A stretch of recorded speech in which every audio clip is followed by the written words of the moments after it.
बहू के आते ही बेटे ने किया बंटवारा। आलोक अपने माता पिता दर्पण, दामिनी, छोटा भाई अमर और बहन कविता के साथ एक बड़े से घर में रहकर अपना जीवन बसर कर रहा था। आलोक के परिवार में केवल आलोक ही एकमात्र कमाई का जरिया था। वो एक कंपनी में नौकरी करता था। एक दिन सवेरे, कविता जल्दी से टिफिन ले आओ, मुझे काम पर जाने में देर हो रही है।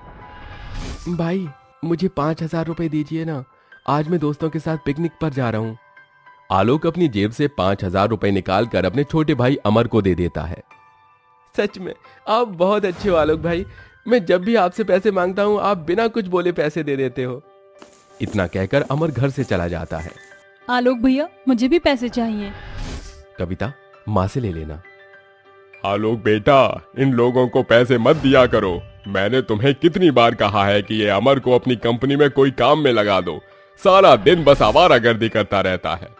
पिताजी धीरे धीरे समझ जाएगा अमर अपनी जिम्मेदारी। इतना कहकर आलोक अपने काम पर चला जाता है। सच में आलोक हम सबका कितना ख्याल रखता है ना, अकेले काम करके इतने बड़े परिवार का पालन पोषण कर रहा है। आज उसी की कमाई से हम अपना पेट भर रहे हैं। दामिनी, मुझे लगता है अब हमें कोई अच्छी सी लड़की देखकर आलोक की शादी करवा देनी चाहिए, ताकि वो भी अपने जीवन में खुश रह सके।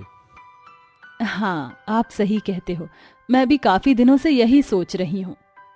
अब कुछ ही दिनों में आलोक की शादी एक निशा नाम की लड़की से हो जाती है। निशा बेहद लालची और घमंडी किस्म की लड़की थी। निशा ने कुछ ही दिनों में ही अपने ससुराल के माहौल को पढ़ लिया था। एक दिन सवेरे, आलोक आपके भाई अपना जेब खर्च भी आपसे ही लेते हैं? निशा अमर कहाँ कोई काम करता है, इसीलिए मैं उसे पैसे देता हूँ। आपके भाई जवान हो चुके हैं, उन्हें शर्म नहीं आती आपसे पैसे मांगते हुए? उन्हें तो काम करके आपका साथ निभाना चाहिए, पर नहीं, वो तो खुद आप पर बोझ बनकर बैठे हैं। अब आपके जीवन में मैं भी आ चुकी हूँ, आने वाले समय में हमारे बच्चे भी आएंगे। अगर आप अपनी कमाई इसी तरह अपने परिवार में लुटाते रहेंगे तो हमारे पास क्या बचेगा? हम अपने बच्चों का गुजारा कैसे करेंगे? धीरे धीरे अमर भी अपनी जिम्मेदारी समझ जाएगा। निशा, आपके परिवार वाले ना बस आपको इस्तेमाल कर रहे हैं। अगर आप इसी तरह अपनी आंखें बंद करके रखेंगे ना तो देखना, आपके परिवार वाले जीवन भर इसी तरह आप पर बोझ बने रहेंगे। इतना कहकर निशा रसोई में चली जाती है और आलोक अपने काम पर चला जाता है। वैसे निशा की बात सही है, मैं जितना पैसा कमाता हूँ वो सारा पैसा तो घर खर्च में चला जाता है। ऊपर से अमर भी कोई काम नहीं करता। अगर ऐसे ही चलता रहा तो अमर तो कोई काम ही नहीं करेगा। निशा ने आते ही आलोक को उसके परिवार के खिलाफ बहकाना शुरू कर दिया था। इधर निशा के पास दामिनी आती है। बहू, कविता को आलू के पराठे खाने हैं, जरा उसके लिए आलू के पराठे बना दो। माँ जी, कविता बहन को पराठे खाने हैं ना तो उनसे कहना खुद आकर बना ले। मैं आपके बेटे की तरह दयावान नहीं हूँ जो सबकी सेवा करती रहूं। ये कैसी बातें कर रही हो बहू? वो तुम्हारी ननद है। ननद है तो क्या सर पर बिठा लूं? जीवन भर तो आप सब मेरे पति की कमाई खा रहे हो और अब मुझे भी इस घर में नौकर की तरह इस्तेमाल कर रहे हो। जाओ, मुझे नहीं करना इस घर में काम। इतना कहकर निशा अपने कमरे में चली जाती है। निशा की जली पिटी बातें सुनकर दामिनी हैरान हो जाती है। ये बहू को क्या हुआ? इसका बर्ताव अचानक से बदल कैसे गया? निशा सारा दिन कमरे में ही बैठी रही। उसने एक काम तक नहीं किया। शाम का समय था, तभी आलोक घर आता है। उस समय निशा अपने बेड पर लेटी हुई थी। क्या बात है निशा, तबीयत ठीक नहीं है क्या तुम्हारी? आलोक, सारा दिन घर का काम करके इतनी थकान हो गई है ना कि पूरा बदन दर्द करने लग गया है मेरा। निशा, मैं कविता से कहता हूँ, वो तुम्हारी मदद कर देगी। कोई बात नहीं आलोक, वो तो बेचारी कुछ ही दिनों में अपने ससुराल चली जाएगी, उन्हें क्यों परेशान करना। निशा, तुम कितनी अच्छी हो, कितना ख्याल रख रही हो तुम सबका। आलोक निशा की झूठी बातों में आ चुका था। थोड़े समय बाद आलोक नीचे आता है। भाई, भाभी क्या इस घर में आराम करने आई है? सवेरे से घर का सारा काम मैंने और माँ ने किया। भाभी सवेरे से अपने कमरे में जाकर बैठी है, वो इस घर में एक काम तक नहीं कर रही है। तभी निशा कमरे से बाहर आती है। क्यों झूठ बोल रही हो कविता? सारा दिन काम करके निशा की हालत खराब हो गई और तुम कहती हो उसने कोई काम नहीं किया। क्यों झूठ बोल रहे हो आप? झूठ मत बोल निशा बहू। देखो आलोक, ये है तुम्हारा परिवार, सारा दिन मुझसे घोड़े की तरह काम करवा लिया और अब झूठ बोल रहे कि मैंने कोई काम नहीं किया। माँ, क्यों झूठ बोल रही हो आप? जब से निशा इस घर में आई है तब से वो इस घर में काम कर रही है। अगर आप सबको मुझसे इतनी ही शिकायत है तो अब इस घर का बंटवारा कर दीजिए। मैं और मेरे पति अब अलग हो रहे हैं। वैसे भी मेरे पति ने कोई ठेका नहीं लिया जो अकेले काम करके तुम सबका पेट भरे। ये सुनकर सबके होश उड़ जाते हैं। बहू, ये क्या बोल रही हो तुम? इस घर का बंटवारा? हाँ पिताजी, निशा सही कह रही है। आखिर मैं अकेला कब तक इस घर की जिम्मेदारी संभालूं? अरे आने वाले समय में मेरा भी परिवार बढ़ेगा, मेरे भी खर्चे बढ़ेंगे। मैं क्या आप सबकी सेवा में लगा रहा हूं? इसीलिए अब इस घर का बंटवारा कर दीजिए, तभी इस परिवार के लोगों की आंखें खुलेंगी और उन्हें अपनी जिम्मेदारी का एहसास होगा। ठीक है आलोक बेटा, जब तुम्हारा यही फैसला है तो ठीक है। उसी समय दर्पण अपने घर का बंटवारा कर देता है। अब उस घर के अंदर बीच में एक दीवार बना दी जाती है। एक साइड आलोक का था और एक साइड उसके माता पिता कविता और अमर का था। देखते ही देखते कुछ दिन गुजर जाते हैं। दर्पण और उसके परिवार की अब भूखे रहने की नौबत आ चुकी थी। इधर निशा अपनी माँ से फोन पर बात कर रही थी। देखा माँ, कैसे बहकाया मैंने अपने पति को। झूठ बोलकर मैंने अपने पति को उसके परिवार से अलग कर दिया। तभी आलोक वहां आ जाता है और वो चुपके से निशा की बात सुन लेता है। अपने भोले पति को अपनी बातों में फुसलाना बड़ा ही आसान था माँ। अब आप चिंता ना करिए, बहुत जल्द मैं अपने पति को लेकर आपके पास हमेशा के लिए आ जाऊंगी और उसके बाद मेरा पति कमाता जाएगा और हम खाते जाएंगे। निशा! आलोक को देख निशा के पैरों तले जमीन खिसक जाती है। मेरे परिवार के खिलाफ मुझे बहकाकर मुझे अपने परिवार से दूर कर दिया तुमने। अच्छा हुआ समय रहते तुम्हारा असली चेहरा मेरे सामने आ गया। निशा, मैं इसी समय तुम्हें अपने रिश्ते से अलग करता हूँ। आज से ना तो मैं तुम्हारा पति हूँ और ना तुम मेरी पत्नी हो। निकल जाओ मेरे घर से। नहीं नहीं आलोक, मुझे अपनी जिंदगी से मत निकालो, मुझे माफ कर दीजिए आलोक। आलोक अपने माता पिता के पास जाता है और उनसे हाथ जोड़कर माफी मांगता है। मुझे माफ कर दीजिए माँ। इस निशा की बातों में आकर मैंने आप सबके साथ बहुत ही बुरा बर्ताव किया। ये बंटवारा नहीं चाहिए मुझे अपना परिवार चाहिए। मुझे माफ कर दो सब। मेरे बच्चे, तुझे सच्चाई का पता चल गया, यही हमारे लिए बहुत है। सभी आलोक को गले लगा लेते हैं। तभी निशा घुटनों के बल बैठकर सबके सामने हाथ जोड़कर माफी मांगती है। मुझे माफ कर दीजिए, मेरी आंखों पर लालच और घमंड की पट्टी चढ़ चुकी थी। अब मुझे अपनी गलती का एहसास हो गया। मैं वचन देती हूँ आज के बाद कभी ऐसी गलती नहीं करूंगी।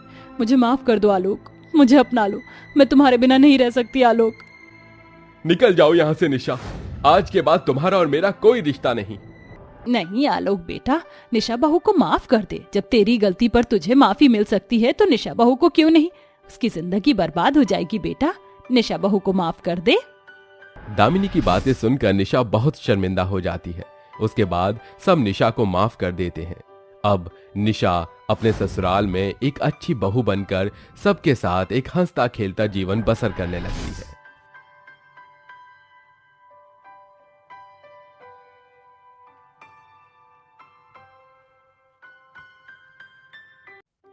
अरे संगीता बहू, तू इतना बड़ा घूंघट निकाल कर ये क्या कर रही हो?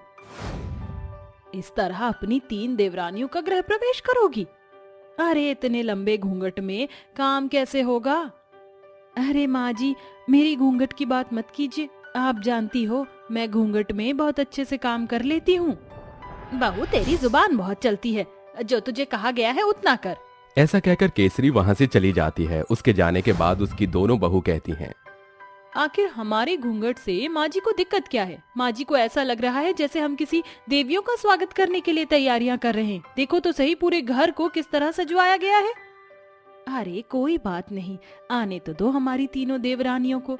जब आएंगे तो हमें भी पता चलेगा कि आखिर ऐसा क्या है उनके अंदर जिसके लिए हमारी माँ जी हमसे इतना काम करवा रही हैं। दोनों बहू घर की सारी साफ सफाई करके पूरे घर को अच्छे से सजाती हैं और अपनी देवरानी और अपने देवरों के लिए अच्छा अच्छा खाना भी बनाकर तैयार कर देती हैं।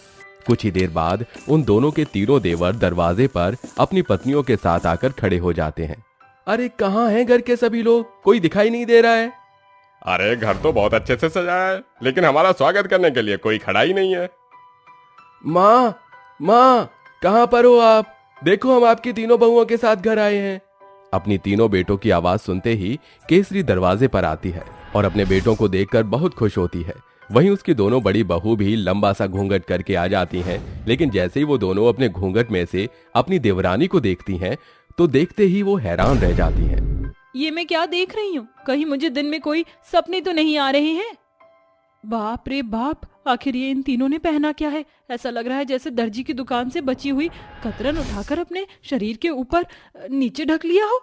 बाकी तो पूरा शरीर नंगा ही है। अरे बहू, तुम तीनों बाहर क्यों खड़ी हो? चलो अंदर आओ। और तुम दोनों यहाँ खड़ी खड़ी मुंह क्या देख रही हो? अपनी सुंदर सुंदर देवरानियों का गृह प्रवेश करो।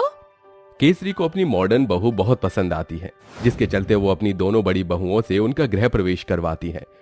उनके पहने हुए छोटे और डिजाइनर कपड़े देखकर केसरी कहती है, अरे वाह, क्या बात है। शहर का फैशन तो आसमान छू रहा है। तुम तीनों के ये कपड़े अधनंगे हैं बेशक, लेकिन बहुत प्यारे लग रहे हैं। केसरी उनके आने पर उनके गुणगान करती रहती है। ये सब उसकी दोनों बड़ी बहू को बिल्कुल अच्छा नहीं लगता। केसरी की तीनों छोटी बहू मॉडर्न के साथ साथ घमंडी भी थीं। हे भगवान, कितनी गर्मी हो रही है यहाँ पर। गर्मी के चलते मुझे तो बहुत ज्यादा पसीने आ रहे हैं और मेरा गला भी सूख रहा है। मेरा तो नहाने का मन कर रहा है। कौशल, यहाँ पर कोई स्विमिंग पूल नहीं है क्या? Swimming pool?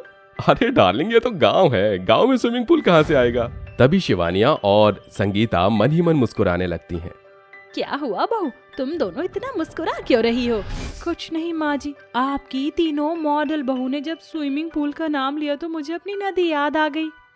अरे नदी से तो मुझे भी याद आया कि क्यों ना तुम दोनों अपनी तीनों देवरानियों को नदी पर ही ले जाओ। वहाँ पर इन्हें स्विमिंग पूल वाली पूरी फीलिंग आ जाएगी। अच्छा ऐसी बात है तो ठीक है, कोई दिक्कत नहीं है। हम अपनी प्यारी देवरानियों को स्विमिंग पूल जरूर लेकर जाएंगे, मतलब कि नदी किनारे जरूर लेकर जाएंगे।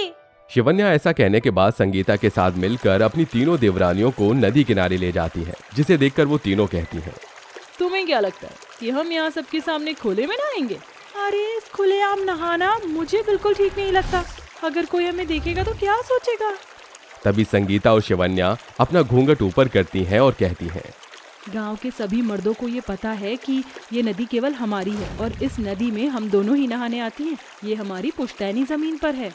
ये सुनते ही स्नेहा अपने मन ही मन सोचती है, अरे बाप रे बाप, इतनी बड़ी नदी हमारी पुश्तैनी जमीन पर है। अरे इसके अंदर तो बहुत बड़ा स्विमिंग पूल निकल सकता है जिसमें हम मजे से नहा सकते हैं। स्नेहा इस बात को अपनी दोनों बहनों को बताती है, जिसके बाद उन दोनों को भी स्विमिंग पूल को लेकर लालच आ जाता है। वो उस समय तो अपनी जेठानी से कुछ नहीं कहती, लेकिन घर लौटकर आने के बाद अपनी सास से इसके बारे में बात करने लगती है। जरा सोचो, सासू मॉम अगर वहाँ पर एक बड़ा सा स्विमिंग पूल बन जाए तो गांव की सभी औरतें नहाने के लिए आएंगे। इसी के चलते हम अच्छा खासा पैसा भी कमा सकते हैं। अरे लोग हमारे स्विमिंग पूल में आने के लिए टिकट लेंगे, टिकट। अरे माँ जी, मैं तो कहती हूँ जितनी जल्दी हो सके उतनी जल्दी उस नदी पर एक बड़ा स्विमिंग पूल बना दो और फिर देखना ये गांव गांव नहीं शहर के मजे लेगा। ये सब संगीता और शिवन्या सुन लेती है और अपनी सास के कमरे में आते ही कहती है, नहीं माँ जी, ऐसा नहीं हो सकता। उस नदी में हम दोनों बहनें नहाती हैं और हमारे गांव की घूंघट वाली बहुएं भी। हमें कोई मॉडल स्विमिंग पूल नहीं चाहिए। वहाँ नदी पर हमारा भी हक है, हमारा भी हिस्सा है। हमारे होते हुए वहाँ कोई स्विमिंग पूल नहीं बनेगा। अगर नदी पर तुम्हारा हक है तो नदी पर हमारा हक भी है। अगर तुम उस नदी के ऊपर स्विमिंग पूल नहीं बनाने दोगी तो हम उस नदी का बंटवारा करवा देंगे। आखिरकार हम भी तो इस घर की बहू हैं और इसी नाते नदी पर हमारा हिस्सा भी है। अगर यही बात है तो हमें अपने हिस्सों की नदी चाहिए। केसरी अपनी 5 बहू के बीच में फंस जाती है। एक तरफ उसकी घूंघट वाली बहू नदी के लिए लड़ रही होती है तो दूसरी तरफ उसकी मॉडल बहू अपना अपना हिसाब मांगने लगती है। अगर ऐसी बात है तो ठीक है, मैं इस नदी का बंटवारा तो कर दूंगी, लेकिन उसके चलते तुम्हें मेरी एक शर्त और मंजूर करनी होगी। अगर बंटवारा ही होना है तो फिर एक ही बार पूरी तरह होगा, यानी कि इस घर से लेकर नदी का पूरा बंटवारा होगा। ये सब सुनने के बाद घूंघट वाली बहू थोड़ी देर शांत हो जाती है, लेकिन उसकी मॉडर्न बहू बंटवारे के लिए बोलती ही रहती है। अगर नदी के लिए हमें बंटवारा करवाना है तो मैं बंटवारे के लिए तैयार हूँ। हाँ माँ जी, हम इसके लिए तैयार हैं। बाकी आप अपनी दोनों घूंघट वाली बहुओं से पूछ लीजिए। केसरी अपनी दोनों बहू को कुछ कहती इससे पहले वे दोनों कहती हैं, अगर ऐसी बात है तो माँ जी ठीक है, आप अपनी तीनों मॉडल बहू को उनके हिस्से की नदी दे दीजिए। बाकी हमारे हिस्से की नदी में हम अपना गुजारा कर लेंगे। अपनी 5 बहू को एक ही बात पर अड़े देख केसरी कुछ नहीं कर पाती, जिसके चलते उसे घर के साथ साथ नदी का भी बंटवारा करना पड़ जाता है। नदी के बंटवारे में एक तरफ तो घूंघट वाली बहुओं को नदी दे दी जाती है तो दूसरी तरफ उसी नदी को कवर करके तीनों मॉडर्न बहू वहां प्यारा सा स्विमिंग पूल बनवा देती हैं। लेकिन घूंघट वाली बहू नहाना धोना, कपड़े धोना और बाकी के सारे काम नदी पर ही करती, जिसके चलते स्विमिंग पूल का पानी अपने आप गंदा होने लगता है। इसी के चलते उन 5 में अक्सर लड़ाई होने लगती है। मैं ऐसा क्या करूं जिससे लाठी भी टूट जाए और सांप भी न मरे। मेरी पांचों बहुएं एक दूसरे की ही दुश्मन दिन प्रतिदिन होती जा रही हैं। लेकिन मैं ऐसा नहीं चाहती, मुझे कुछ ना कुछ तो करना ही होगा।